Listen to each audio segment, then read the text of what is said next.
Gracias por acordarte siempre de mí, invitarme siempre a compartir un poco de una de las partes de mi carrera, en la que he desarrollado mi carrera. Como dijo Danilo, yo trabajo en el Instituto de Investigación en Ciencias de la Salud. Fui durante varios años jefa del Departamento de Biología Molecular y Biotecnología, y este año pasé a otra área que es el doctorado. Pero toda mi carrera, si bien soy veterinaria, toda mi carrera la he desarrollado en la área de investigación en el área de biología molecular. Pero a la par, una rama, digamos, de mi desarrollo profesional importante ha sido la bioética. Y empecé allá por el año 2006 integrando el Comité de Ética en la Investigación del Instituto de Investigación en Ciencias de la Salud, sin saber absolutamente nada. O sea, me dijeron, vos tenés que ser parte, y acepté, pero realmente no sabía nada ni en qué me estaba metiendo. Y fueron realmente muchos años de formación, de estudiar, de aprender y de crecer profesional y personalmente. Porque la bioética, si bien parece algo muy teórico, como les voy a presentar ahora, realmente es algo importantísimo, sobre todo en los que queremos hacer carrera de investigación, porque es algo que todos los investigadores tenemos que incorporar en nuestro ser. O sea, la bioética tiene que ser parte de nuestro ser como profesionales. Entonces es importantísimo que esa teoría la puedan aprender y traspolar a su cabeza y a su corazón como investigadores, si es que es lo que desean de ser investigadores en su futuro profesional. La bioética es un campo enorme, amplísimo. La cobertura que tiene es tan grande como, no sé, estudios de la vida y la muerte, o sea, el nacimiento, los abortos, qué es la muerte digna de un ser humano. Nació, de hecho, a raíz de los atropellos éticos o a la dignidad humana que se realizaron durante la Segunda Guerra Mundial en los campos de concentraciones, los diferentes, no solo los nazis, en los diferentes campos de concentraciones de la Segunda Guerra Mundial, en el que al firmarse el Tratado de Paz decidieron que eso no podía volver a ocurrir, o sea, no podía volver a ocurrir ese holocausto que ocurrió en esa época. Entonces, a raíz de la finalización de la Segunda Guerra Mundial, empezaron a surgir los primeros documentos que empezaban a poner los pilares para ir regulando el tema de la investigación, principalmente con seres humanos inicialmente, pero que luego fue traspolándose a otras áreas de la vida, ¿verdad? No solamente humana.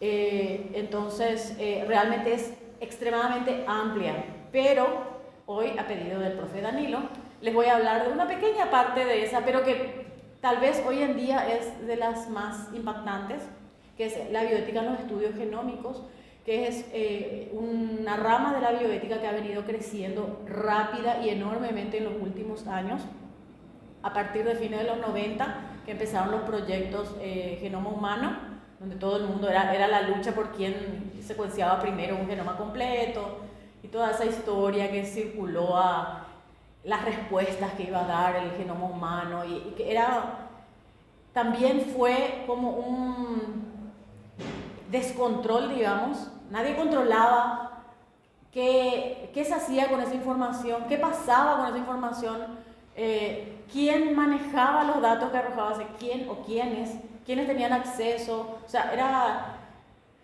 era un descontrol total de un montón de información que arrojaba el proyecto Genoma Humano, que estaba ahí colgado en el limbo porque no había tampoco regulación todavía con eso. O sea, ya se había manejado otros tipos de atropellos bioéticos, pero la parte genómica era algo relativamente nuevo en ese entonces.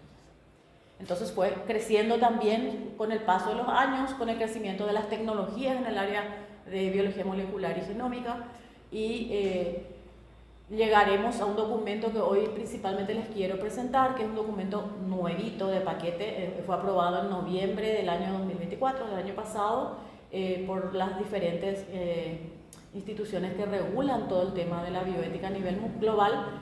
Entonces es, digamos, lo más calentito salido del horno que les puedo presentar. Como les decía, la investigación genómica es un campo emergente, pero ya que lleva sus más de 20 años de crecimiento rápido, y fue arrojando muchísima información. De hecho, el proyecto Genoma Humano fue un boom, una explosión de información, de de grupos de investigación que tenían una puja muy grande por ver quién era el primero en encontrar respuestas. La gente creía que por contener la secuenciación completa de un genoma iban a tener la respuesta a todos los procesos biológicos, y no fue tan así. O sea, surgieron más preguntas que respuestas, me parece. Y se descubrió, al ir analizando la enorme cantidad de información que arrojaba el genoma humano, empezaron a surgir otras cuestiones que se dieron cuenta de que había que estudiar genes específicos que codifican una proteína que tiene una función normal. O sea, no todo era una información que realmente iba a ser válida para encontrar una respuesta. Genes que codifican enzimas que ayudan a procesos biológicos, celulares, que actúan como transportadores de información a nivel biológico, descubrir mutaciones, polimorfismos a nivel genómico que nos dan ciertas características individuales que pueden determinar susceptibilidad a ciertas cosas o resistencia a ciertas cosas. Entonces, por ejemplo, se llegó a la conclusión de que hay individuos que son más susceptibles a ciertas drogas, por ejemplo. Entonces, la genética de un individuo puede determinar una mayor o una menor sensibilidad a ciertas dosis de drogas. Entonces, ahí surge una nueva rama otra vez que se llama farmacogenómica. O sea, fueron surgiendo nuevos brazos dentro de la genómica que iban a permitir ir ahondando en estas preguntas que volvían a surgir a raíz de los datos que arrojaba el proyecto Genoma Humano, para ir estudiando, digamos, más puntualmente ese brazo que se abría dentro de la genómica. Entonces, hoy en día se sabe que hay individuos que son más sensibles a dosis menores de drogas que otros, y otros que necesitan más dosis para tener la misma respuesta o la misma reacción a un tratamiento. Entonces, se dice, hoy en día se habla mucho de la farmacogenómica como el futuro de la medicina, ya que vamos a tener que hacernos un perfil farmacogenómico para saber si cada individuo, cuál es el perfil de ese individuo en cuanto a respuesta que va a tener a ciertas drogas, por ejemplo. Entonces, y así surgieron otras, que ya habrán escuchado, otras disciplinas derivadas de la genómica, como transcriptómica. Empezó por la proteómica, primero genómica, proteómica, y luego ya surgieron metabolómica, o sea, cómo se comporta un metabolito o una proteína a lo largo del ciclo de un tejido o unas. Y estos avances tecnológicos y también amplias oportunidades de financiación que surgieron a raíz del interés enorme que generaba el genoma, también hizo que a nivel de países y de regiones y a nivel global haya habido un aumento en el interés comercial también de los productos que pudieran surgir a raíz de estos estudios genómicos. O sea, todo desarrollo o todo descubrimiento podría conllevar al desarrollo, mejor dicho, de una nueva tecnología o una nueva droga o una nueva forma de manejar un problema genético. Entonces, esto también estableció que ya tendría que haber una mayor concientización pública de qué es el genoma, de cuáles son los alcances, de cómo sería la medicina personalizada del futuro en base a la farmacogenómica del individuo, y también cuáles serían los alcances de investigar un genoma completo de un individuo. O sea, ¿qué implica que yo le diga, a ver, ¿vos cómo te llamas? Esmeralda, ¿puedo sacarte muestra para hacer tu genoma completo? ¿Qué implica eso? ¿Qué implica que yo le pida a ella que me done su muestra para hacer un perfil genético completo de ella? ¿Qué implicancia tiene para ella como individuo y para todos como comunidad? Entonces, la información genómica, ya sabrán ustedes, deriva del conjunto completo del ADN de un individuo, y hoy en día cada vez es más fácil y económico de producir, porque en sus inicios esto era extremadamente engorroso, costoso, llevaba muchísimo tiempo porque las técnicas eran mucho más limitadas, Pero hoy en día el desarrollo tecnológico fue creciendo a la par que la demanda de la necesidad de saber la información genómica, que las nuevas técnicas y tecnologías que existen hoy en día hacen que en un abrir y cerrar de ojos podamos tener un genoma completo, cosa que antes llevaba años. Entonces, como consecuencia de todo este crecimiento, la información genética y genómica se volvió mucho más accesible también para todo el mundo. Ya no es tampoco algo del primer mundo nomás como era en un inicio. Antes solo uno podía pensar que en Estados Unidos o qué sé yo, en países de Europa nada más se podría secuenciar. Para Paraguay, por ejemplo, era inconcebible pensar tener siquiera acceso a un secuenciador por el costo operativo que llevaba esa tecnología. Al hacer más accesible también la información genética y genómica y la tecnología, también la investigación, fue creciendo también la investigación con datos genómicos.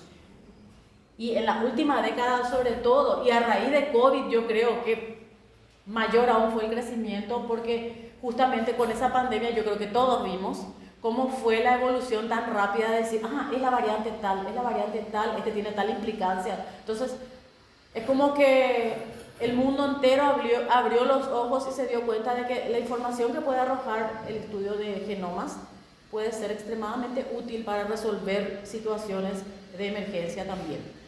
O sea, no era ya algo solo a futuro y pensando que a lo mejor, ¿qué voy a encontrar? No, también podía ofrecer respuesta inmediata a cosas de emergencia. Esto también lleva a que el uso de esa información genética como descriptores poblacionales, o sea, como para definir una población, también ya se haya extendido más en la investigación biomédica. Es decir, yo puedo elegir ciertos marcadores que se encuentran dentro del genoma de una población para caracterizar una población. Entonces, es una información adicional sobre, no sé, por ejemplo, voy a pasarle este panel de marcadores a la etnia guaraní o toba.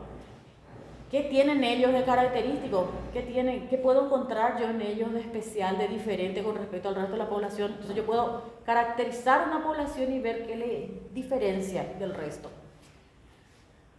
Pero para todo esto se necesitan directrices claras para usar sus datos, porque yo voy a estar accediendo a algo que a nivel de bioética se llama patrimonio. O sea, es un patrimonio individual. O sea, el genoma de cada uno es un patrimonio individual, es mi patrimonio y yo tengo que consentir y aceptar donar mi genoma para poder hacerle estudios. La inclusión de descriptores poblacionales en la genómica y cuáles se van a incluir específicamente tiene que ser una decisión que tiene que ser analizada por el grupo de investigación. Entonces, yo quiero estudiar esta población o esta enfermedad, cómo se desarrolla esta patología en esta población. ¿Qué tengo que responder yo para poder hacer esa diferencia? Entonces, tiene que ser algo que tiene que estar muy bien estudiado, analizado en base a la referencia bibliográfica existente, y si no existe, ver qué es lo más parecido, de tal forma que yo pueda diseñar mi estudio también sin desperdicio de recursos y tiempo y personal y todo lo que conlleva sacar adelante este tipo. Y los recursos, si bien son más accesibles, siguen siendo costosos. O sea, no estoy diciendo que es barato, es costoso, pero es mucho más accesible a lo que fue hace 10 años. Estos descriptores nos pueden llevar a comprender mejor la ascendencia, por ejemplo, de una población, la geografía, cómo se fue diseminando geográficamente una población, la etnicidad, o sea, de qué nosotros en general creo que todos somos mezclas de diferentes etnias, ¿verdad? Llámese español, italiano, yo soy medio japonesa, o sea, todos tenemos, en general yo creo que el paraguayo tiene una mezcla de diosa y pantera, como dice la canción, en cuanto a etnia se refiere. Entonces yo con estos estudios genéticos yo puedo deducir cuáles son mis ascendentes. O sea, yo soy 50% japonesa, 25% española, 25% guaraní, por decir así. Entonces nos permite eso. Indigenicidad en el sentido de qué porcentaje de sangre de genes nativos tenemos nosotros. Y también grupos racializados que están bien separados, digamos, dentro de la sociedad. No sé, por ejemplo, decir Cambacuá y hacer un estudio de la gente que habita en Cambacuá, que es un grupo racial bien diferenciado dentro de nuestra sociedad. Entonces, para que estas decisiones sean razonadas, que los investigadores también se acostumbren a que tienen que pensar y analizar los estudios que van a llevar a cabo, se debe hacer una selección de los descriptores poblacionales que vamos a utilizar y el análisis de cada uno, qué es lo que queremos demostrar con cada descriptor para poder llegar al mejor cierre, digamos, de nuestros resultados de la investigación. En base a todo esto que les hablé, de todos los alcances que puede tener y todos los contextos que pueden cerrar un estudio genómico, hablándose de etnicidad, de poblaciones radicalizadas en un grupo nada más, o contextualizar etnicidad, por ejemplo, o ver la farmacogenética de los individuos, etc., se distinguieron estos principios que son, digamos, los básicos a tener en cuenta cuando uno va o desea trabajar en el área de estudios genómicos. En primer lugar, el respeto, que es uno de los valores que también se tiene en cuenta para cualquier estudio de investigación, independientemente de que sea algo genómico o no. El respeto al individuo, el respeto a Esmeralda, que me va a donar su muestra y que gentilmente me va a ceder su propiedad para que yo pueda conocer un poco más en cuanto a su genética, ¿verdad? Respeto a la persona. Después, más adelante, vamos a ver de qué manera nosotros vamos a plasmar eso. Beneficencia es otro de los valores que siempre se tiene en cuenta para cualquier proyecto de investigación, independientemente que sea genómico o no. O sea, de qué manera yo voy a qué beneficio yo voy a darle a Esmeralda, si va a haber un beneficio, y si no, si directamente ella no va a ser beneficiada, qué beneficio va a ofrecer el resultado de ese estudio a la comunidad, ya sea científica o a la comunidad general, qué respuesta yo voy a dar, de qué me va a servir en el futuro el estudio que yo voy a hacer. Saber que ella tiene un gen que le permite, qué sé yo, metabolizar más rápido una droga, sería interesante porque a lo mejor su familia también ya va a tener ese gen, entonces ya se va a manejar de manera diferente, por ejemplo. Entonces a toda tu familia se le puede incluir para poder ver cómo se distribuyó ese gen a lo largo de tu genoma familiar. ¿Sí? Profe, sí. ¿preferís que preguntemos al final? Cuando quieran me puedan interrumpir. Pregunten, por favor. A mí me encanta que me pregunten. Decime, Daniel. Profe, ese principio de beneficencia del que vos hablas, sí. ¿es equivalente, complementario o muy diferente al que dicen los biologistas de no malevolencia? Es el mismo. Es el mismo. No malevolencia. O sea, tampoco le puedo condenar al individuo que te está a nada. O sea, no, yo tengo que ver todas las aristas y obviamente no puede haber ningún daño ni moral ni nada al individuo. Entonces, vamos a ver más adelante a desarrollar un poquito esto. Sí, es muy buena pregunta y es así. O sea, es beneficencia y no malevolencia tampoco. Profe, una pregunta. Sí. Esto que comentabas de lo de las familias, ¿esto fue así como se identificó las familias que eran resistentes a la infección por COVID? Que identificaron algunos que pasaron toda la pandemia sin infectarse y... Gente que, no sé, parejas que dormían juntas en la misma habitación y nunca. La pareja se infectó 2 o 3 veces y la otra nunca. Sí. Y ahí ya se identificaron marcadores que aparentemente están relacionados a ese factor de resistencia que tienen ciertas personas. Y sí, hubieron casos de personas que nunca llegaron a tener síntomas, por lo menos. Si se infectaron fue extremadamente leve porque no llegaron a tener síntomas. Equidad y justicia también se ve en cualquier trabajo de investigación, es decir, si yo voy a tomar una población, tengo que darle la misma oportunidad a todos de decir sí o no. O sea, yo tengo la obligación de preguntarte, ¿quieres donar tu muestra? Y ella puede decirme que no, y no tiene que afectar en nada cualquier otro tipo de relacionamiento que podamos tener a nivel profesional, suponiendo que es una consulta, por ejemplo. O sea, no debe afectar en nada ningún tratamiento posterior, el que la persona me diga que no quiere. Entonces, A todos, si yo estoy acá y quiero hacer un estudio genético de todos ustedes, a todos por igual les tengo que preguntar y les tengo que dar la misma oportunidad de decir sí o decir no. Y, justicia es, si yo voy a darle un beneficio a ella, a todos le tengo que dar por igual. El mismo beneficio tiene que ser repartido entre todos los participantes. Entonces, si algún beneficio yo voy a otorgar con mi proyecto de genómica, tiene que ser equitativo para todos. Validez y reproducibilidad ya está un poco más relacionado a la parte tecnológica en sí. Entonces yo tengo que elegir una metodología que sea válida, o sea, que ya esté validada por otros grupos de investigadores, o si no está validada, yo voy a desarrollar una nueva tecnología, tengo que hacer todo el proceso que conlleva validar la técnica.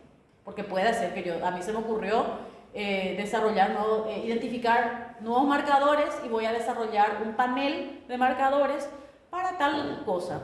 Entonces, ese proceso puedo hacerlo, pero yo tengo que validar mi técnica con una metodología bien establecida para que cuando yo mañana publique mis resultados, el reviewer no me diga, no, vos estás mintiendo, esto no puede ser. O sea, hay toda una metodología de validación que hay que seguir, que implica el segundo paso, que es la reproducibilidad. O sea, si yo elegí este panel de marcadores, ese panel de marcadores tiene que reproducir mis resultados siempre. O sea, no que hoy un día vos marcas A y al día siguiente repito tu misma muestra y me marca B. O sea, ahí ya hay un problema de reproducibilidad que hace que ese marcador se anule. No puede ser utilizado si no es constante en su resultado.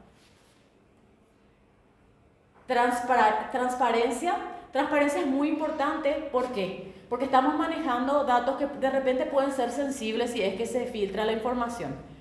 Entonces, hay que explicarle al individuo que está donando su muestra que cómo va a ser todo el proceso en forma transparente. Vos me vas a dar 10 ml de sangre, esto se va a fraccionar en 5 tubitos de 2 ml, va a estar identificado con un código, tu nombre no va a figurar en ninguna parte, vas a hacer un código y el nombre solo va a estar relacionado en un archivo que solo el investigador principal va a tener acceso. Y en el caso de que detectemos algo que pueda ser importante para tu futuro, tu salud o lo que sea, entonces te vamos a contactar para comunicarte. O incluso la persona puede decir, yo quiero saber, no importa, independientemente de cuál sea el resultado, bueno o malo, yo quiero saber. Entonces tiene que tener el derecho de acceder también. Entonces todo ese proceso tiene que ser transparente siempre. El investigador tiene que explicarle claramente lo que va a hacer, los alcances de su proyecto, y la persona tiene que tener un contacto y tiene que poder acceder a alguno de los investigadores del grupo para salir de dudas si es que por ahí, es más, y si un día dice, no, tengo miedo, no sé qué van a hacer porque me van a clonar y quiero no seguir en este proyecto, el individuo tiene que tener la potestad de decir, ¿sabes qué? Yo quiero que retiren mi muestra. Entonces el investigador tiene que eliminar la muestra de los resultados del proyecto y tiene que eliminar la muestra que quede en el biobanco guardado también. O sea, a eso se refiere con transparencia. Todo el proceso tiene que ser transparente en todo momento. Entonces, en ese tópico de transparencia, sí. También se evalúa los hallazgos fortuitos. Sí. Como estamos hablando de genómica, sí. Yo puedo estar buscando ciertos datos, pero como el dato genético es magnánimo, me tira algo que yo no estaba Totalmente. buscando. Y es lo más probable, que siempre van a haber hallazgos. Más adelante vamos a hablar de los hallazgos. Vamos a hablar, vas a ver. ¿Qué es uno de ellos? Entonces, acá está. Dice, la pregunta del millón es esa siempre. El que trabaja en genoma siempre se pregunta, ¿tengo yo la obligación de compartirle los hallazgos al sujeto de estudio? O sea, ¿de qué manera le va a impactar a alguien que yo diga, encontré esto? Entonces, y hay varios tipos de hallazgos durante los estudios, que es lo que Danilo está mencionando justamente. Están los hallazgos primarios, que es lo que yo quiero buscar. O sea, yo quiero saber si Esmeralda es más sensible al diclofenac, ¿verdad? quiero saber si ella es una buena, de qué manera, ella necesita mayor o menor dosis de diclofenac y voy a estudiar un gen que está relacionado a esa sensibilidad de diclofenac. Ese es mi hallazgo primario, ¿verdad? ¿Es o no es? Pero ¿qué pasa si en ese interín que yo estuve analizando ese marcador me salta otro resultado? Que resulta que funciona bien el diclofenac en ella, pero después le pasé casualmente otro gen y dice que ella es poco sensible a la penicilina, por decir así. Entonces, ese sería un hallazgo incidental o fortuito, como mencionó el profe Danilo, en el que es algo que yo no estaba buscando primariamente, pero me saltan del estudio porque yo estoy pasándole un panel de marcadores, ¿verdad? Entonces, debo comunicar ese hallazgo. ¿Qué les parece a ustedes? Quiero escuchar su opinión. Sí, te derecho que estudies su genoma y vos encontraste un hallazgo que corresponde a parte de sí. Entonces tendría que tener derecho a saber. Exactamente, o sea, si ese hallazgo fortuito o incidental que yo veo en mis resultados va a afectar de alguna manera la salud de la persona o el futuro de esa persona, entonces yo tengo la obligación de notificar a la persona. ¿Sabes qué? Si vos vas a tomar penicilina, tenés que tener cuidado porque esto o lo otro, tenés que tener más dosis o pasando a otra droga. O sea, explicarle a la persona que yo en realidad busqué esto y esto todo bien, pero encontré esto aparte.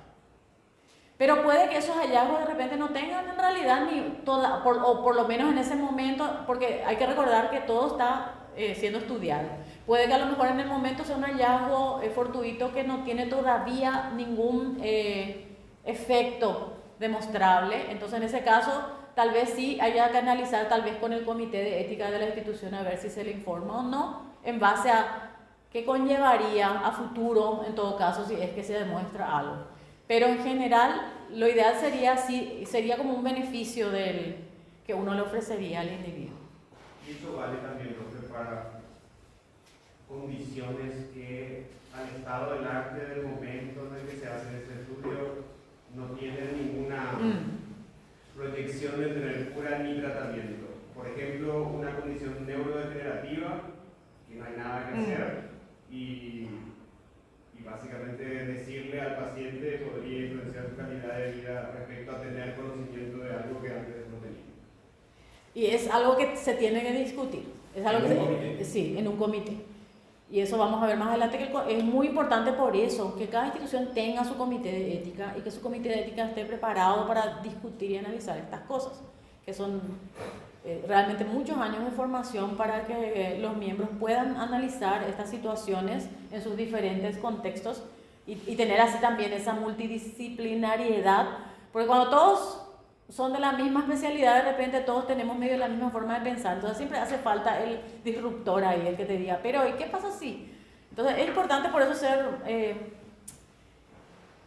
de diferentes formaciones que permitan ver la otra cara de la moneda, que de repente el que es solo investigador de repente ve solo una cara de la moneda y no ve la otra cara que de repente no vemos porque estamos sesgados ya en nuestra opinión hacia ciertas cosas. ¿Se hace caso a caso entonces, profesor? Sí, siempre, no o sea, de hecho luego todo es caso a caso. En lo que es bioética, a mí por lo menos siempre, yo llevo desde el 2006, como le dije, en el comité de ética del instituto. De repente te viene una persona a la que uno le evaluó su trabajo y le dice, ¿podrías cambiar esto porque no me parece, no sé qué? Y te dice, pero si fulanito presentó uno igualito y no sé qué, y ustedes le aprobaron y ahí no le pidieron ese cambio. Y sí, pero o sea, cada protocolo, por más que parezca que es igual, se estudia caso a caso. ¿Por qué? Porque de repente un objetivo adicional a lo mejor cambió el contexto de general y hace que necesites algo adicional o responder algo adicional en otro protocolo. Entonces, nunca hay o sea, en el mismo momento que un protocolo sea 100% igual a otro, luego ya algo está mal. Entonces, siempre, o sea, cada protocolo de investigación se estudia caso a caso, evaluando todos sus objetivos, los específicos y los generales, y en base a lo que busca ese protocolo responder. Siempre es así. Y nosotros todavía no tenemos en el instituto, ahora vamos a empezar con algunos estudios genómicos. Entonces todavía no nos hemos enfrentado al desafío de ver protocolos genómicos.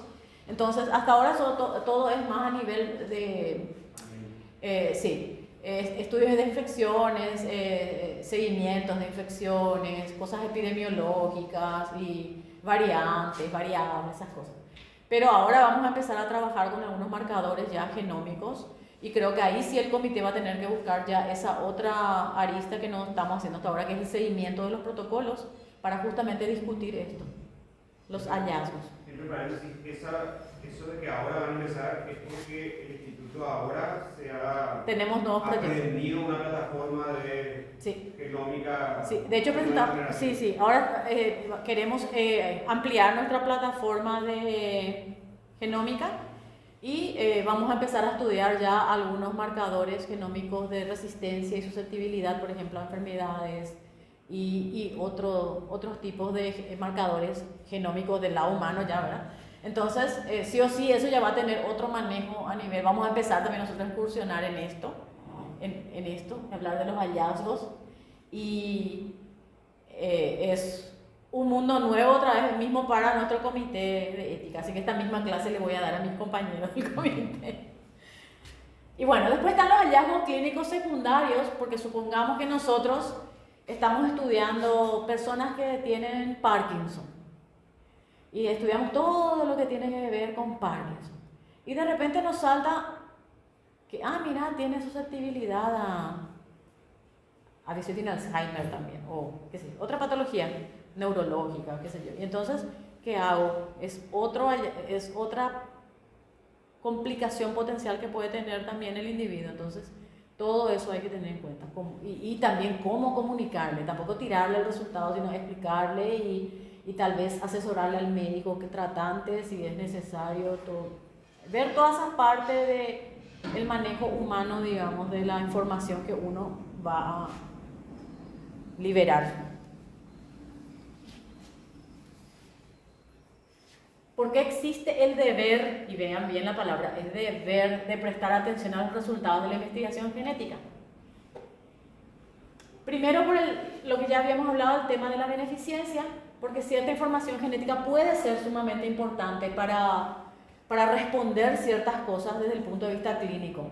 Entonces es muy importante que si yo tengo una información que puede ser importante para la clínica de mi donante de muestra, yo tengo que reportarle. Es un beneficio que yo le voy a estar ofreciendo a esa persona que tuvo la gentileza de donar su muestra. Entonces es muy importante por eso ver el contexto de vos me donaste, yo te voy a dar una información que te pueda ayudar ahora tal vez ya, o tal vez a un futuro a mediano o largo plazo, para que vos ya tomes las medidas correspondientes, tal vez para minimizar de repente si puede haber qué sé yo estoy estudiando un marcador que dice que yo tengo mayor susceptibilidad a diabetes, por ejemplo, pero no tengo diabetes ahora mismo.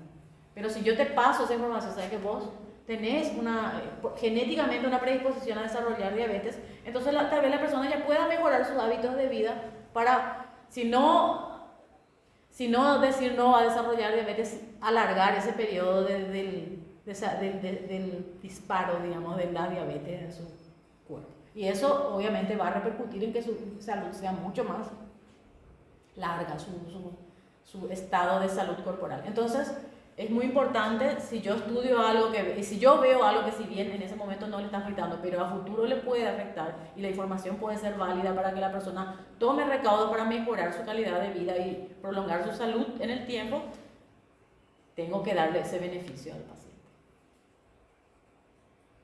Y el siguiente también es extremadamente importante, porque mucha gente piensa que porque uno le está pidiendo una muestra a un donante, el donante piensa que ya le tiene que dar todo gratis. O sea, atención gratis, análisis gratis, ya, o sea, si encuentra algo raro, ya no, vos me tenés que hasta tratar mi diabetes, no, ¿verdad? Entonces, no necesariamente la investigación de algo conlleva la obligación de ofrecer atención clínica al paciente. Entonces, si yo encuentro alguna cosa, no es mi obligación como investigador, si es que mi proyecto no cubre luego de entrada eso, porque no es un objetivo primario de mi proyecto, por lo tanto no es mi obligación tampoco decir, yo te voy a pagar todo el tratamiento de tu enfermedad. Pero sí es mi obligación asesorarle para que vaya con el especialista que corresponde y que el especialista también entienda el alcance del resultado que se le está dando. También se tiene en cuenta el deber de rescate o atención complementaria, o sea, si yo encuentro que de repente hay un hallazgo que es de vida o muerte, sí tengo que procurar por lo menos de ver la forma de que esa persona pueda tener la atención que necesita. Entonces, tampoco dejarle saber que este es tu resultado, anda a buscarte vos la vida. Lo que le decía es decir, hablar ya tal vez con el médico de cabecera si tiene un médico, y si no, recomendarle un especialista que le pueda asesorar a la persona. Entonces, es mitigar un poco el problema de la persona y darle una solución posible, no tampoco tirarle a su libre albedrío. ¿Tienen preguntas? Pregunten por favor si es que... ¿no? Eso que mencionaba, profe, sí. En el momento del diseño de la investigación, sí. Ya lo tiene que pensar el investigador. Un investigador que va a hacer un estudio definido. Sí. Él ya debe pensar posibles asociaciones incidentales o clínicas secundarias, o es una cosa que... Y yo creo que hay situaciones en las que sí vas a poder prever. Depende de lo que vas a investigar, ¿verdad? Hay situaciones en las que sí de repente te pueden saltar, ya sabes que te pueden saltar cosas. Pero hay cosas que de repente son muy nuevas, muy de nuevo, y entonces no sabes con qué te vas a encontrar realmente. Y probablemente tengas que recurrir al rescate, así, o sea, buscar la forma de subsanar esa situación para darle lo mejor posible a tu donante. Entonces, pueden haber diversas situaciones, ¿verdad? Pero muchas veces, si yo estoy estudiando un gen que está relacionado, por ejemplo, a sensibilidad y resistencia a una patología, probablemente esté concatenado a otras cosas. Entonces ya puedo prever yo que puedo encontrar otras cosas. Pero de repente, si son genes muy específicos, de patologías muy específicas, tal vez sea más difícil determinar qué te puede saltar ahí en el camino, ¿verdad? ¿Qué hallazgo de repente podés encontrar ahí que no esperabas? Entonces todo depende mucho del objetivo, de cuál es tu objetivo de estudio y hacia dónde estás apuntando y qué marcadores vas a usar, qué información te va a dar esos marcadores, o si vas a secuenciar todo el genoma y ver qué vas a buscar dentro de toda esa enorme cantidad de información que te arroja la secuenciación, ¿verdad? Entonces, sí hay que, por eso, siempre escribir un protocolo de investigación lleva muchísimo estudio por eso. O sea, uno generalmente cuando vas a redactar un protocolo trata de buscar toda la información relacionada o cercana por lo menos a lo que uno quiere hacer para poder ser lo más veraces posible al redactar también el protocolo y que la pregunta responda a algo que realmente se necesita responder y no superponer nomás estudios por el hecho de que a mí se me ocurre, ¿no? Y si ya hay otro estudio que ya demostró que una cosa no funciona o funciona, ¿para qué yo voy a hacer lo mismo? Entonces la idea es que aporto yo de nuevo a lo que ya se sabe. Entonces, para eso es importante siempre leer toda la bibliografía posible y saber qué es lo que ya se sabe, qué es lo que no se sabe, y en base a eso ver qué puedo aportar yo de nuevo, qué nuevo conocimiento o qué nueva respuesta a las múltiples preguntas. En algunos tópicos asociados nosotros discutimos un poco la previsibilidad de las normativas, legislaciones, regulaciones. Y te hacía esta pregunta porque hablábamos cuando el laboratorio de Venter Genomics desarrolla la tecnología de síntesis de genoma sintético, empezar de cero un genoma. Ellos se sometieron voluntariamente a un panel de bioeticistas 5 años antes de que el proyecto arranque.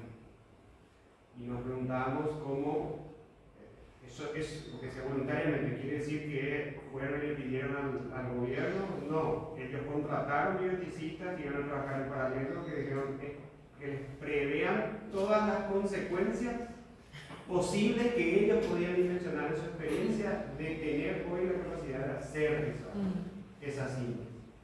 Y ahí un poco de esas cosas, quizá en Paraguay todavía tenemos debilidades, ¿verdad? Pero en el mundo tampoco hay una norma respecto a que eso hay que hacerlo, lo haces porque el fondo te lo exige, hay una heterogeneidad que es así. Y la idea de este documento que les voy a presentar ahora era justamente normatizar un poco eso y estandarizar un poco el manejo de todo lo que es estudios genómicos a nivel global.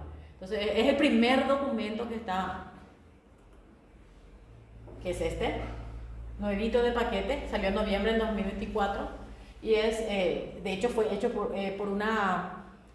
fue extremadamente discutido por un montón de investigadores y expertos de distintas áreas de la investigación y yo les voy a mandar por mail al profe Danilo para que les provea este documento. Lástima que todavía no hay la versión en español, esta es la versión en inglés recién salida. Y este es el primer material que está saliendo así como a nivel global, ven, desde la Organización Mundial de la Salud, que fue extremadamente discutido, analizado y estudiado por un montón de expertos. Y es, digamos, el primer ladrillo en el cimiento. Un documento guía, ¿no? Sí, es un documento, no es vinculante, pero habla ahí un poco de... Lo que pasa es que las reglas pues tienen que estar hechas por cada país. Cada país tiene que tener, porque, o sea, uno no puede venir a imponer una ley de Estados Unidos o de Europa acá. O sea, tiene que ser algo que nuestras regulaciones tienen que prever. Entonces, ellos aquí en todo momento hacen hincapié en eso, de que se tienen que establecer las regulaciones a nivel nacional también, para poder darle un peso vinculante a... ¿Y cómo la política complica? Con la salida de los Estados Unidos de la Organización Mundial de la Salud este año, sí, esto líderes este tipo de investigación. Y te aseguro que encima ellos habrán sido los líderes en la elaboración de este documento. Entonces, el enunciado principal de este documento es que la integración de la genómica en los sistemas de salud requiere un enfoque del ciclo de vida de los datos, es decir, ¿qué pasa con los datos que salen desde el secuenciador hasta que se publica? ¿Qué pasa en todo ese camino en el medio? Mientras se analizan los genes y uno está comparando con otros. O sea, ¿qué pasa en el ciclo de vida de los datos? Que permite la recopilación, quién, cómo, cuándo, dónde, cuánto tiempo se va a recopilar esos datos. El acceso, quiénes van a tener acceso a esa información. El uso. ¿A quiénes le vamos nosotros a permitir utilizar esas secuencias que nosotros obtuvimos? Y el intercambio, es decir, cómo se van a aliar los grupos o cómo se van a intercambiar los grupos de esa información para poder sacar mayor provecho de todos esos resultados. Y para que esto tenga un impacto también a nivel de salud y a nivel de los sectores de investigación, ya sea local o internacional. Entonces, los principios que ellos vieron como fundamentales son promover la inclusión social y cultural, la equidad y la justicia. Es decir, todos tienen que tener más o menos estar representados, digamos, en estos estudios. Promover la confiabilidad dentro del ciclo de vida de los datos. O sea, si yo dono mi muestra para un proyecto de genoma, yo tengo que estar segura de que los datos que mis datos, mi patrimonio personal va a estar protegido y va a seguir una vía estrictamente controlada de cómo se manejan esos datos, que no se va a filtrar mañana que yo tengo, no sé, tendencia a Alzheimer o lo que sea, ¿no? O sea, porque pueden haber cosas que pueden ser de repente malo para el paciente, ¿verdad? O sea, para el donante. Fomentar la integridad y la integridad del investigador, que el investigador sea realmente honesto en sus acciones, y la buena administración, es decir, que el que maneja los datos, el que dirige o coordina ese proyecto, sea un buen gestor en todos los aspectos, no solamente en la parte de fondo, sino también en la parte de datos y resultados, y que esos resultados sean veraces también, porque hay de todo. Promover beneficios comunitarios y personales, es decir, siempre, si yo quiero escribir un proyecto en el área genómica, tratar de ver qué puedo yo dar de beneficio a la persona, si se puede, si tengo muchísimos fondos para mi proyecto, o a la comunidad por lo menos, ¿qué beneficio puedo yo otorgarle a los que me están dando su muestra? Y promover, acá está lo que hablábamos con Danilo, promover el uso de principios comunes en leyes, políticas, marcos, directrices dentro y entre países y contextos. Es decir, promover que cada país también establezca sus reglas de juego. Porque esto en cierta forma es más o menos como un modelo, pero cada país tiene que establecer su propia regulación que le dé fuerza vinculante, fuerza de ley, para que mañana, porque yo puedo ser un investigador desastroso que no soy ético, filtro los datos y qué sé yo, pero ¿quién me va a castigar? Máximo te van a decir, yo no quiero trabajar contigo, pero ¿qué castigo hay a tu carrera profesional? No hay ninguna legislación que le castigue al individuo que no es ético en su proceder. Este país no tiene, tenemos una Comisión Nacional de Bioética desde hace varios años, pero hasta ahora no tenemos una ley que nos ampare como bioeticistas. Tal es así que nuestro comité de ética de la investigación siempre tiene esa puja con nuestros mismos compañeros, a pesar de que llevamos años trabajando juntos, de ¿por qué me pedís esto y por qué me pedís lo otro? Y porque es así a nivel internacional, no es por un capricho nuestro, pero la gente igual se queja y es algo, hasta ahora para nosotros sigue siendo recomendación nomás, porque no tenemos carácter vinculante, no tenemos una ley que nos ampare con fuerza de punitoria para el que hace una cosa mal. La idea de estos principios es crear y fortalecer capacidad, conciencia de individuos, de familias, de comunidades, a partir de los cuales se van a recopilar estos datos genómicos, y también permitirle a estas comunidades, a estos individuos, un mayor control sobre sus datos genómicos, o sea, darle la garantía de que ellos se van a respetar su confidencialidad, sus datos personales y cualquier información que genere que pueda ser dañina, por ejemplo, para que pueda de repente ser un motivo de que se filtre una información y la gente empiece a separarle, por ejemplo, socialmente o marginarle socialmente por un dato genómico. La aplicación de estos principios en la práctica depende de que se preste especial atención al contexto de la salud y de la investigación, en el cual se recopilan, se acceden, se utilizan y comparten los datos. Entonces, el hincapié especial de estos principios es hacerle todo el seguimiento y el control de cómo se van a recopilar, dónde se van a recopilar, cómo se van a recopilar, cuánto tiempo se van a recopilar, cuánto tiempo puedo yo tener esos datos guardados en mi base. Les aseguro que no mucho, porque no hay computadora que aguante tanto dato. Nosotros ya matamos 2 en el proceso de secuenciación. ¿Cómo se van a utilizar? ¿Quiénes van a utilizar esos datos? ¿Y quiénes van a compartir esos datos? O sea, uno tiene que tener un control estricto de todo ese flujograma de movimiento de los datos que va a generar y evitar que hayan filtraciones y puedan ocurrir problemas en el medio del proyecto.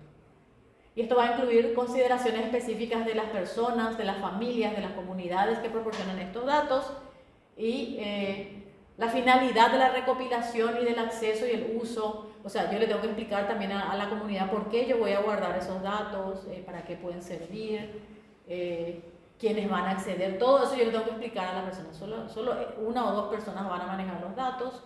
O sea, nadie va a saber que vos sos la que me diste, ni nadie va a saber que vos sos la que tenés estos resultados. También hay que ver los marcos legales y éticos nacionales, que nosotros no tenemos, como les dije. Valores sociales y culturales. Es muy importante respetar los valores sociales y culturales de la comunidad que nos dona. Entonces, ustedes saben que acá, por ejemplo, hay etnias que se accede a las muestras, pero a través del cacique. Es un consentimiento comunitario, pero eso es porque culturalmente ellos se manejan así. O sea, culturalmente, si el jefe de su tribu no autoriza, nadie puede dar su. Entonces, todas esas cosas hay que respetar. Y y ver qué cosas podrían de repente atentar a la moral, a lo que ellos consideran sus valores morales y sociales, ¿verdad? Entonces uno tiene que estudiar muy bien a qué comunidad se va a meter y cuáles son sus valores para no sobrepasar sobre eso y que pueda hacerle sentir incómodo o afectados en su moral o en su pudor, ¿verdad? Todo eso, estudiar muy bien de qué manera uno tiene que comportarse para acceder a esa comunidad, sobre todo si va a ser una comunidad cerrada y que son súper valoradas. O sea, las comunidades nativas son extremadamente valoradas porque tienen un genoma que es extremadamente único. Entonces, hay que tener mucho cuidado también al acceder a muestras de comunidades nativas.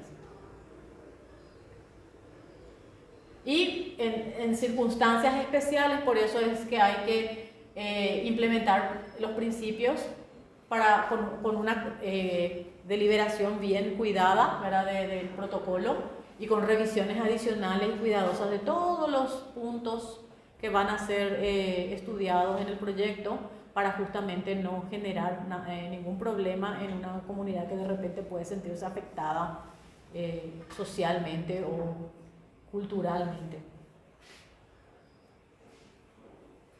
Entonces están destinados a ser utilizados por los responsables de gobernar. Entonces los que van a regular, en este caso, acá por ejemplo Paraguay sí ya tiene un lugar en donde se registran los comités de ética, que es Dinavisa, del Ministerio de Salud Pública y Bienestar Social. Ellos desde 2026 va a ser obligatorio que todos los comités de ética de la investigación del Paraguay tengan su registro en Dinavisa. Creo que es desde el año que viene, 2026, si mal no recuerdo. Todos los comités de ética en la investigación que van a poder seguir cumpliendo como tal, como comités, tienen que estar registrados en Dinavisa. Entonces, ellos son los que van a ser encargados de gobernar y supervisar y gestionar que todos los comités también cumplan con su parte, ¿verdad? Y también creo que van a llevar registros de ciertos proyectos de investigación y su seguimiento. Supuestamente, eso es todo en la teoría. Pero estamos en Paraguay, así que todo puede ser no tan así como... Y así como las partes interesadas en el ciclo de vida de los datos, en contextos de salud, investigación, incluidos individuos, familias, comunidades. Entonces, y por supuesto el sector privado, que generalmente es el más interesado en los resultados. Generalmente el sector privado es el que está pendiente de todo, y me refiero a las grandes farmacéuticas principalmente, que están pendientes de saber qué genes están relacionados para ver qué droga buscar para atacar tal. Mira, si yo desarrollo una droga que interfiera en tal parte del ciclo, a lo mejor puedo resolver. Entonces, generalmente las farmacéuticas son las mayor interesadas en los resultados de genes, sobre todo relacionados a resistencia, susceptibilidad o a predisposición a ciertas cosas. Entonces, también es importante esto, el sector privado, que es el que maneja grandes fortunas y tiene un interés pesadísimo en lo que es el desarrollo de drogas y vacunas y demás. La integración de la genómica en los sistemas de salud requiere un enfoque del ciclo de vida de los datos, con orientación en permitir la recopilación, es decir, yo tengo que autorizar que se recopilen esos datos por X cantidad de tiempo, tengo que autorizar el acceso a esos datos, quiénes van a ser las personas que van a acceder a esos datos, con quiénes yo voy a intercambiar esos datos, y eso puede ser a través del sistema de salud. O sea, así como ocurrió en COVID, nosotros cuando secuenciábamos las variantes de SARS-CoV-2 estábamos obligados a notificar las variantes que detectábamos en la secuenciación. Entonces, esa era nuestra conexión con el sector de salud. Estamos obligados, secuenciábamos, hoy encontrábamos 5 variantes, teníamos que reportar qué variantes y en cuántos pacientes detectamos esas variantes. Entonces, esa es, digamos, la obligación con el sistema de salud, nuestro aporte a la salud pública.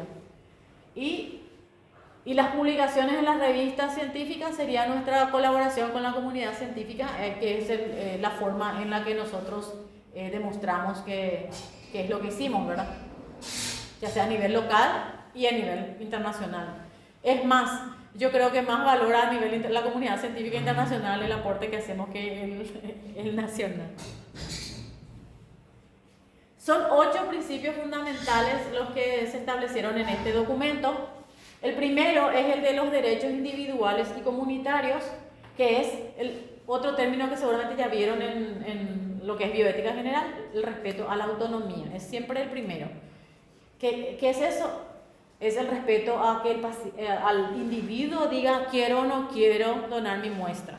Entonces, ese es el primer punto luego. ¿Y por qué se habla de comunitario? Porque ya les mencioné que hay comunidades nativas que dependen de que su líder sea el que autorice. Entonces, hay que ver ese contexto, si va a ser. E incluso, si el líder dice que sí, igual le tenés que preguntar después a cada individuo si quiere o no.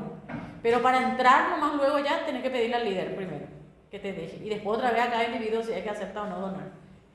Entonces, es muy importante el respeto a la autonomía del individuo que va a donar.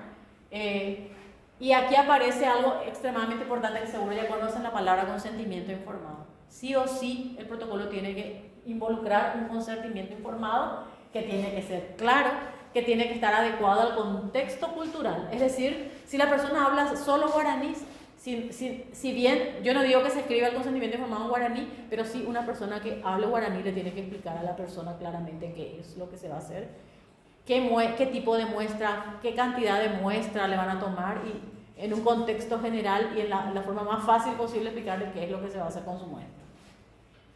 Y se tiene que prever también una protección especial para grupos vulnerables, como ser niños, por ejemplo, o mujeres embarazadas, o comunidades nativas que son mucho más sensibles en lo que es manejo de su formación. También el derecho de los menores a decidir sobre sus datos en el futuro, porque si en un menor yo detecto algo que puede impactar en su futuro, también es algo que se tiene que analizar en forma puntual. Justicia social significa que tenemos que garantizar que los datos genómicos sean usados para reducir desigualdades, no para aumentar desigualdades, para reducir desigualdades en salud y garantizar la protección contra la discriminación y la estigmatización. Esa es la palabra que no me venía, que un resultado de repente puede estigmatizar una persona o una comunidad. O sea, un hallazgo de repente puede representar un estigma para la persona o para la comunidad.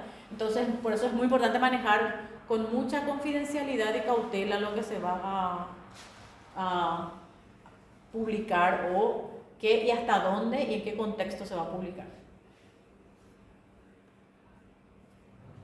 Solidaridad, que es promover el acceso equitativo a los datos genómicos, su uso responsable y evitar que intereses comerciales limiten el acceso y el beneficio colectivo. Es decir, si yo tengo un grupo de investigadores que trabaja en Estados Unidos y está trabajando en algo similar y me dice, necesito que me facilites tus datos para ver si coinciden los hallazgos, o yo, es lo más probable es que yo necesite los datos de Estados Unidos para corroborar mis datos, recalculando.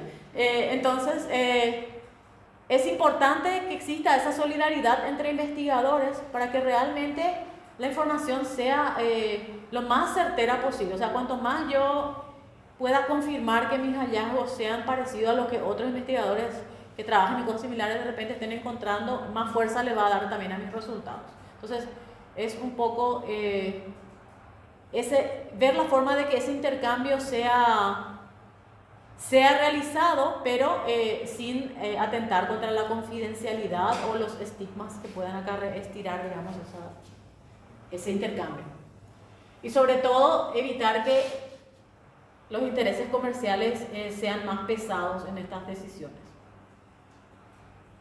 Acceso equitativo y beneficios consiste en asegurar que los datos genómicos sean representativos de diversas poblaciones. Es decir, si yo quiero traspolar un resultado a una comunidad, ese estudio tiene que ser representativo de la comunidad. Yo no puedo decir todos los paraguayos sin haber hecho un muestreo que realmente sea representativo de la población. Yo no puedo decir todos los paraguayos son 100% europeos, porque para eso yo tengo que demostrar que hice un muestreo calculado estadísticamente que demuestre que realmente eso es así. Entonces, tiene que ser representativo de las diversas poblaciones. También se tiene que garantizar que quienes aporten sus datos se beneficien de su uso e invertir en capacitación y fortalecimiento de capacidades en países en vías de desarrollo. Y eso viene porque como esto fue hecho allá arriba, viene para que países como nosotros también tengamos acceso a esas tecnologías y también podamos desarrollar en nuestros países este tipo de estudios para conocer mejor nuestras poblaciones, nuestra situación genómica, nuestro contexto genómico propio. Y hacen también mucho hincapié en colaboración y cooperación, es decir, ¿para qué duplicar esfuerzos, verdad? Si yo puedo aportar mi parte de mi comunidad o de mi país, y Argentina hace lo suyo y Brasil hace lo suyo, y de repente tenemos algo mucho más poderoso, porque podemos juntar los datos y hacer algo con más fuerza, ¿verdad? Entonces, la idea es fomentar alianzas nacionales e internacionales, e inclusive entre sectores públicos y privados, y promover la interoperabilidad de plataformas de datos genómicos, porque recuerden que ahora mismo hay como distintas plataformas genómicas que se manejan en forma separada, aislada, entonces uno tiene que entrar en uno para bajar una cosa, en otro para bajar otra cosa. Entonces la idea es que tal vez en un futuro uno diga, mira, yo quiero este dato, y de una te tire de todas las plataformas existentes toda la información relacionada a un marcador o a un genoma de interés. Entonces, y también educar a la población, educar a la comunidad o a los estudiantes o a la gente en general sobre cuáles son los beneficios y los riesgos de compartir datos genómicos. Yo creo que COVID en eso sí dejó una lección muy importante, porque mucha gente aprendió mucho de lo que es la parte molecular. Antes nadie ni sabía que era una PCR. Hoy en día ¿quién te hiciste la PCR? Te dicen, increíble. O sea, hasta hace 5 años mucha gente no sabía que era una PCR. Hoy en día todo el mundo ya sabe que la PCR puede ser un método de diagnóstico también. Entonces, y muchos ya aprendieron también de lo de las variantes al hablar de alfa, beta, gamma, delta y todo lo demás, y Omicron, que hasta hoy día nos persigue. Entonces, yo creo que quien más, quien menos, mucho aprendió durante la pandemia al ver cómo evolucionaba desde la simple PCR hasta llegar a la secuenciación de genomas y ver qué variantes circulaban en el mundo, y va a entrar tal variante o va a entrar tal variante. Entonces, hay como un conocimiento mayor ya hoy en día a nivel, no digo de todos, pero de o sea, creció el conocimiento en el país.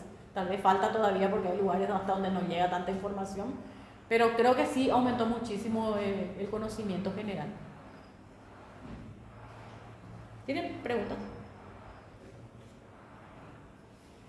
Gobernanza y custodia de los datos. Eso es algo extremadamente importante cuando hablamos de genómica, que es que se tienen que aplicar normas éticas y legales en la gestión de estos datos. Entonces se tiene que tener un control estricto de qué, cómo y cuándo se manejan estos datos, implementar principios de acceso abierto y reutilización responsable, y eso una vez más va en el uso de recursos, porque como les dije, estas son tecnologías que son costosas.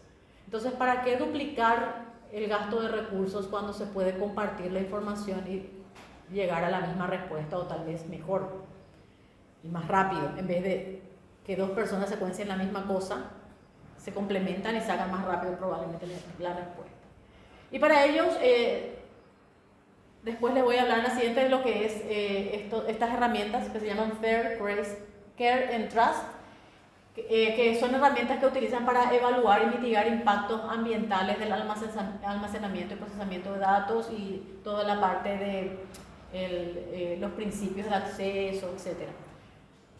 Transparencia, que ya les dije una vez más, que es garantizar que las políticas de uso de datos sean públicas, accesibles, informar a los participantes sobre el uso de sus datos y sus derechos. Entonces, que todos sepan todo, que estén informados dentro de todo cómo va a ser el proceso, el muestreo, si se van a guardar el resto de sus muestras, si autoriza la persona para que guarde, para que vaya a un biobanco un poco de su muestra para otros estudios. O sea, todo eso tiene que estar claro y tiene que saber la persona que dona hasta dónde es el alcance de su aporte.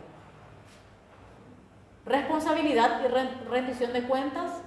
establecer los mecanismos de supervisión de todos estos protocolos y sanciones, cosa que nosotros no podemos porque no tenemos leyes, pero sí hay países que ya tienen leyes. Estados Unidos, por ejemplo, tienen leyes súper estrictas y ellos sí sancionan y castigan en caso de mal uso de datos o de cualquier cosa que hagan que quede fuera de lo que ellos consideren dentro de la ética en la investigación. Entonces, evitar el uso de datos para prácticas discriminatorias o perjudiciales. Yo me acuerdo que cuando empezaba la pandemia y se supo quién era el primer positivo de SARS-CoV-2, la gente por poco nos fue a linchar al pobre fulano que estuvo 2 meses encerrado en su casa porque dio positivo durante 2 meses a la PCR. Y como no se sabía nada, no podía salir de su casa, todo el mundo tenía terror. Y el pobre señor estaba encerrado en su departamento y le dejaban una bolsa de comida ahí en la puerta todos los días durante 2 meses. Porque seguía dando positivo durante 2 meses en la PCR. Entonces, para que vean nomás el alcance que puede tener cuando se filtra una información que puede ser estigmatizante para la persona. Entonces, evitar eso, el uso de datos para discriminar o que puedan perjudicar de repente la calidad de vida de la persona.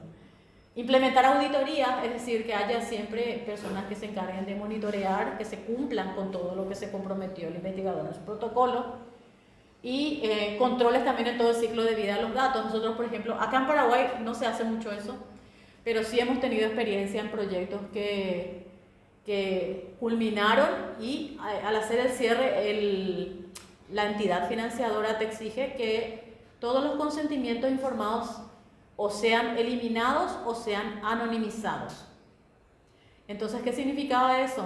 Que si vos querías seguir usando esas muestras para otras cosas, vos tenías que borrar, deletar el nombre y todo lo que le identifica a la persona. Y como acá nosotros siempre somos recicladores de muestras, siempre hacemos muchísimas otras cosas de la misma, porque nos cuesta muchísimo esfuerzo y dinero y tiempo colectar muestras.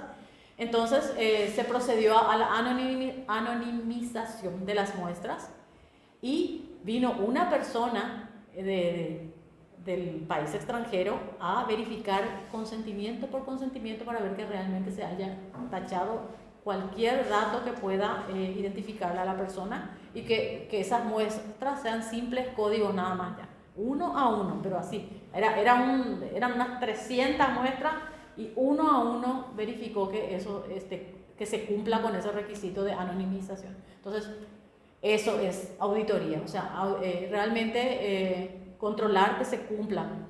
Yo digo que yo puedo escribir el protocolo más perfecto del mundo y decir que yo voy a hacer de la A a la Z todo bien, pero alguien tiene que realmente corroborar de que sí cumplí y decir está ok. Entonces, les hablé de que hay estos documentos que se utilizan o herramientas, mejor dicho, que se utilizan para hacer un poco el seguimiento de estos procesos. Y el acrónimo es FAIR, que es acrónimo de las palabras inglesas que dicen que tiene que ser localizable, las muestras, ¿verdad? O sea, los datos tienen que ser localizables, es decir, yo quiero los datos del profesor Danilo, yo tengo que saber qué código, de qué forma le voy a encontrar dentro de mi base de datos, sin buscar profe Danilo, ¿verdad? Entonces, tiene que ser localizable, tiene que ser accesible, o sea, tiene que estar en un lugar donde no tenga que ir a ver dónde era que estaba el dato, en qué computadora era que estaba, o sea, tiene que estar todo dentro de una forma trazable, digamos. Interoperable, es decir, si el profe Danilo y Rebeca son los que van a tener acceso a esos datos, entonces los dos pueden tener que indistintamente acceder a esos datos fácil y simultáneamente. Entonces, solo ellos dos. Y reutilizable es una vez más, o sea, si alguien necesita, o sea, resulta que ellos tienen un dato que a mí me sirve para ver si por ahí podemos cruzar, entonces yo le puedo pedir a ellos, ¿me podés facilitar estos datos? Obviamente todo eso tiene otra vez su protocolo para que ellos me den los datos que ellos tienen, y obviamente eso conlleva también autorías y demás, o sea, se cumple con todo el proceso ético correspondiente. CARE que incluye que cumpla con los principios de beneficio colectivo, autoridad para el control, responsabilidad y ética. O sea, que cumpla con todo lo que se necesita como protocolo de investigación en sí. Y el código Trust, les voy a enviar también para que ustedes tengan una idea de qué es un código de conducta global para la, no sé si existe la palabra equitatividad, pero no le encontré una, para que sea realmente justo, equitativo en las asociaciones de investigaciones. Es decir, si el profe Danilo me comparte a mí un dato, que esa autoría, por ejemplo, sea equitativa, o que esa responsabilidad en la información que yo voy a sacar de cruzar los datos sea equitativa entre ambos grupos de investigación. Entonces, son herramientas que ayudan a que todo sea más transparente también, que todo sea trazable, que todo sea muy controlado para garantizarle a los donantes que todo se va a manejar en la más estricta confidencialidad y respeto a las personas donantes, y también garantizar que los investigadores tengan una conducta íntegra durante todo su proyecto. Existen también casos especiales, genética de poblaciones o datos genómicos. La divulgación pública de información genética y genómica debe ajustarse a los principios éticos adoptados. Es una discusión bastante también larga en el instituto con respecto a lo qué es lo que se puede publicar y qué no, lo que es, por ejemplo, genética de poblaciones o cosas puntuales de genética, de casos genéticos, enfermedades genéticas, por ejemplo. Entonces, cada caso generalmente ya tiene ciertos requisitos éticos, y generalmente las revistas que publican este tipo de trabajos ya tienen luego sus reglas, digamos, reglas para publicar estos casos. Entonces, también es muy importante, como siempre, consentimiento informado firmado por los donantes, siempre, ese es, no solo, muchos creen que es el aval del investigador para asegurarse, no, en realidad el consentimiento informado es el aval de que respetamos la autonomía y todos los derechos del donante, pero a la vez también es el aval de que el investigador hizo correctamente todo su trabajo. Generalmente este tipo de estudios de genética de poblaciones involucra a minorías como pueblos nativos o grupos vulnerables, y entonces, como ya les dije antes también, es importante evaluar los contextos culturales de las comunidades donde vamos a colectar las muestras. Y todo esto debe abordarse con sensibilidad, respetando su cultura, sus tradiciones, sus creencias religiosas, que no siempre van a ser iguales a las nuestras. Entonces, muchas veces algo que para nosotros es de lo más normal, para una comunidad puede ser algo invasivo o puede ser algo pecaminoso, no sé. Entonces, evaluar ese contexto.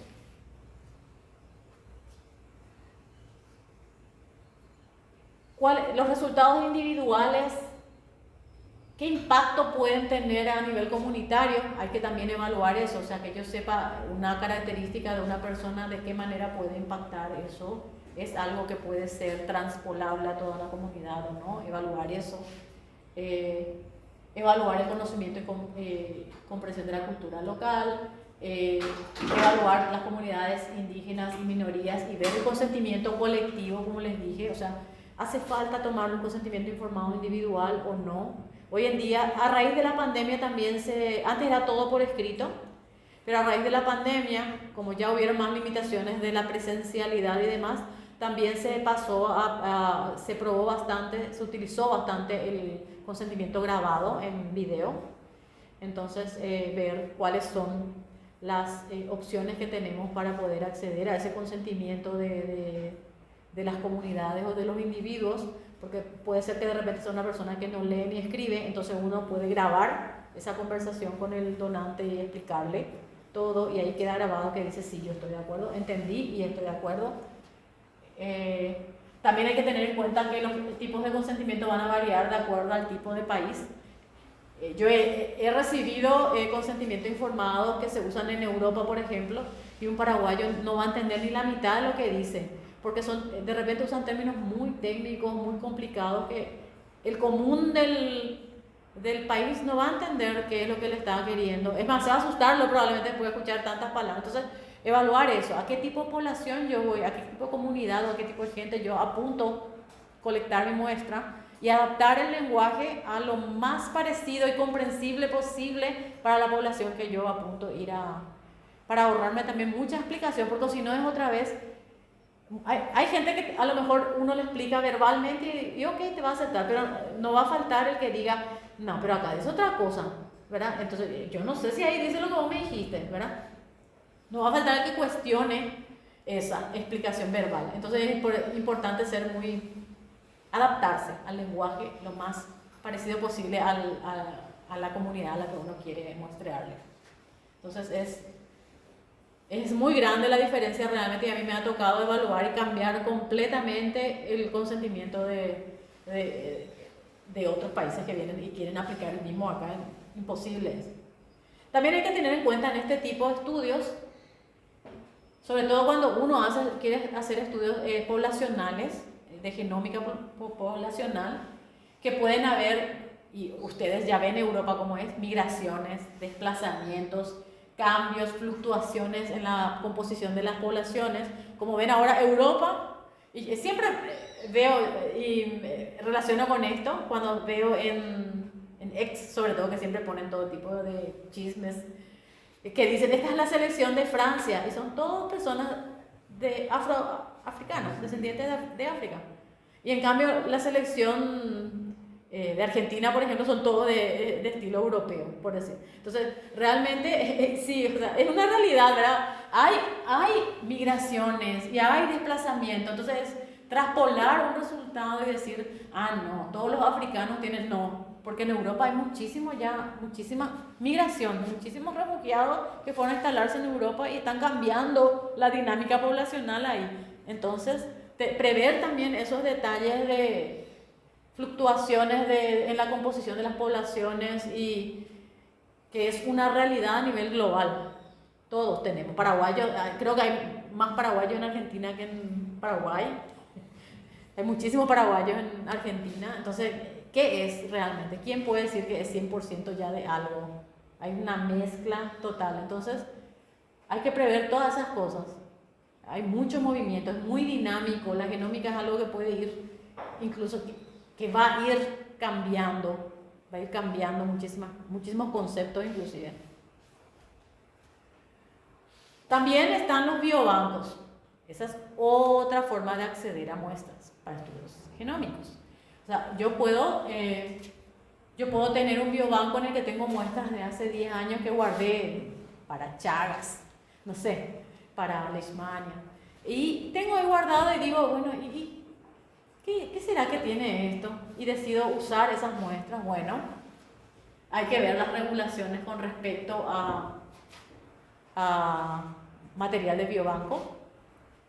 Nosotros no tenemos ninguna regulación, ni siquiera tenemos la cultura del biobanco, porque hablar de biobanco es otra clase aparte. O sea, tiene todas sus reglas, es un mundo aparte otra vez biobanco, pero sí es importante saber que sí existen los biobancos. Es más, existen biobancos a nivel mundial donde yo puedo decir, yo quiero estudiar el Alzheimer, ¿será que, no sé, le escribo a Alemania y le digo, ¿me puedes donar una muestra, control positivo de esto relacionado a tal gen? Y probablemente te va a donar. Y hay todo en un MT, se llama, un documento de transferencia de muestra, o tal vez ya no es de muestra, tal vez sea de datos nomás. Entonces, sí, existen biobancos y sí es una forma también de acceder a muestras. El tema es, la parte regulatoria luego es cero, nosotros estamos cero en todo. Por lo tanto, las directrices, incluso a nivel internacional, no están totalmente definidas, porque hay países que sí tienen, pero no todos tienen, y cómo manejas esa diferencia entre países es todavía un poco gris la zona. Y obviamente todo lo que les hablé hasta ahora es de humanos, porque tal vez es donde más aprietan todas las regulaciones internacionales, pero obviamente hay proyectos genomas de cualquier ser vivo que pueda existir. Entonces también hay material biológico de origen animal, de origen vegetal, y para ello se tienen que tener en cuenta las especies en peligro de extinción, las pautas que están marcadas a nivel institucional o nacional, o sea, el país, acá la SEAM, por ejemplo, ya te dice cuáles son las especies que están en peligro de extinción. Si podés muestrear, te restringe el número de muestras de ciertas especies que están más apeligradas y esas cosas. O sea, cuando uno ya habla de la parte animal, sí o sí requiere de una autorización de la SEAM en la que diga yo quiero muestrear estas especies, y la SEAM te dice ¿cuántos? Yo quiero mostrar 10 de cada especie, y entonces te dice, no, de este 5 nomás, de este 2 nomás, o de este podés lo que quiera porque hay mucho luego. O sea, es un paso adicional que se le agrega al protocolo.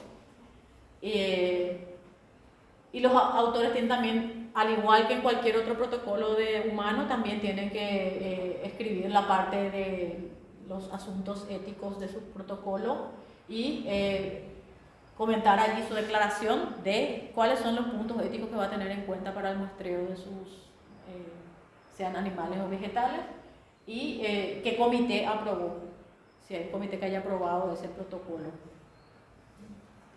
Esto es para especies silvestres.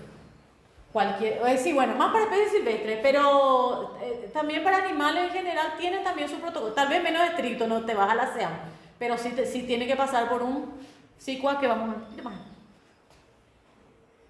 Ya casi terminamos, no se duerman.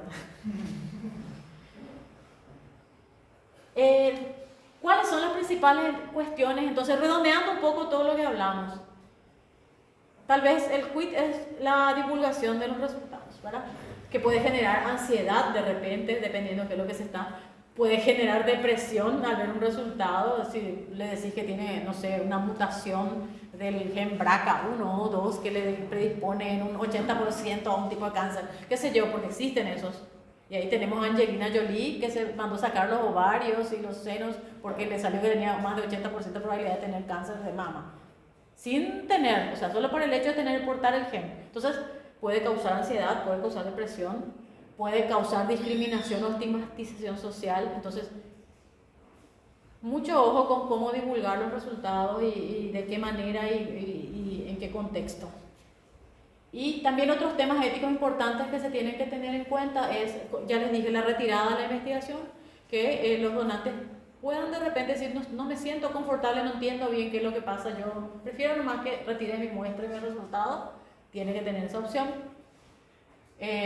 Comercialización, si el resultado de repente conlleva a alguna cosa que pueda ser patentable, comercializable, entonces, ¿qué implica eso? ¿Qué beneficio se le va a dar a los que donaron?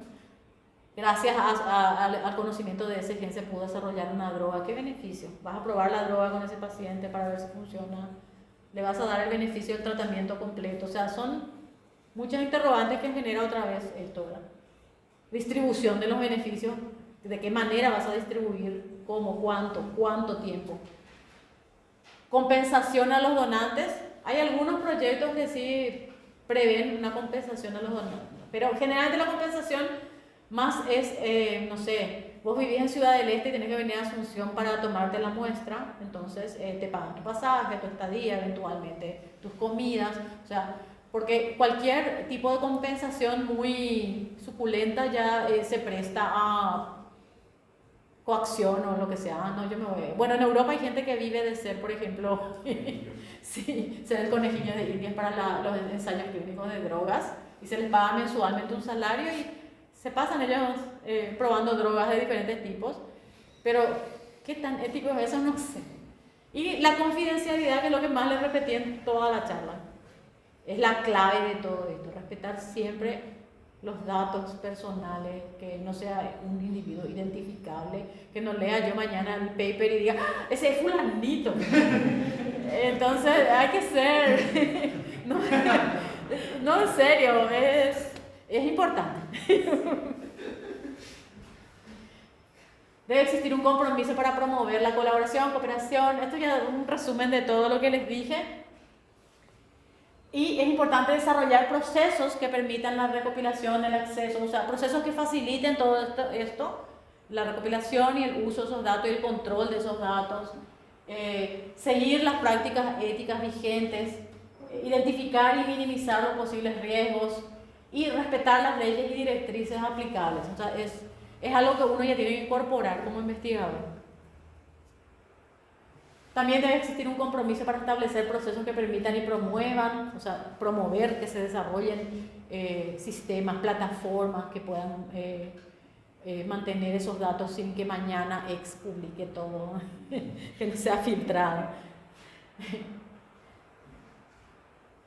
Y en vida silvestre, esto básicamente, que un comité de SICUAL o SICUA apruebe el acceso y muestreo de esos animales o plantas, se debe indicar el estatus de conservación de la especie y la investigación debe estar basada en el material consultado en biobanco y debe declarar el cumplimiento de normativa, como siempre. O sea, eso, si tienes un biobanco tus muestras, tiene que haber todo un proceso también de habilitación para esas muestras y qué, cuándo, dónde y quién va a retirar esas muestras.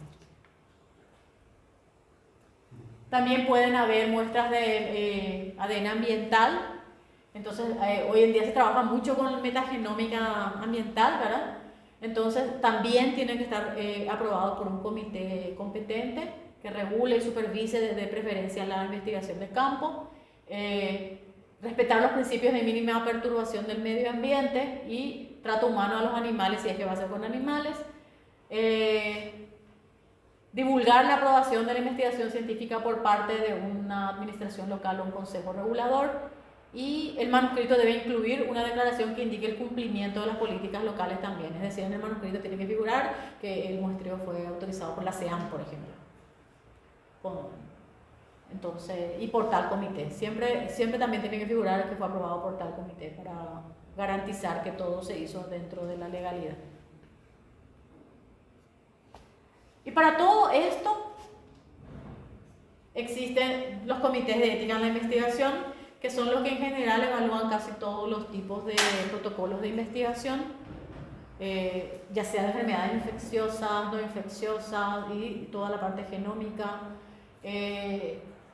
Lo ideal es que cada comité de ética en la investigación sea institucional, o sea, que cada institución tenga su propio comité. ¿Por qué? Porque cada institución es muy sui generis, cada institución tiene sus características y sus fortalezas en sus áreas de investigación. Entonces, lo ideal es que los miembros del comité se vayan formando y especializando en las áreas de su interés institucional. Entonces, que pueda empoderarse de lo que hace su institución para poder justamente evaluar mejor, hacer el seguimiento adecuado y cumplir a cabalidad con todo lo que internacionalmente se exige, ya proyectando a que algún día tengamos una ley que va a tener carácter vinculante para de repente sancionar actitudes no éticas en la investigación.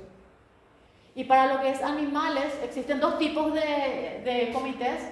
El Comité Institucional para el Cuidado y Uso de Animales de Laboratorio, se denomina SICUAL, y el Comité Institucional para el Cuidado y Uso de Animales en general, que no necesariamente son de laboratorio, sino son, qué sé yo, por ejemplo, para la Facultad de Veterinaria, que recibe pacientes, perros, gatos, caballos, etcétera, o sea que no son ratones ni hámster ni esas cosas. De hecho, el ICS tiene un comité un SICUA, porque nosotros tenemos no solo animales de laboratorio, sino también tenemos trabajos con animales por ejemplo, con aves o hemos hecho colecta de murciélagos. Entonces, nuestro comité es un SICUA y ellos se encargan específicamente de todo lo que involucre a animales. Cualquier tipo de estudio con animales directamente es derivado al SICUA, y cualquier otro tipo de protocolo es derivado al SEI. Y tiene todo su proceso de evaluación y aprobación, y una vez que el protocolo haya sido aprobado o corregido o lo que sea, y sale un documento con un código que es el que se carga en el momento de publicar. Este proyecto fue aprobado por el Comité de Ética de la Investigación del Instituto con el código tal. Entonces ese es nuestro aval de que nosotros como comité hemos aprobado todo el protocolo de investigación. Muchísimas gracias.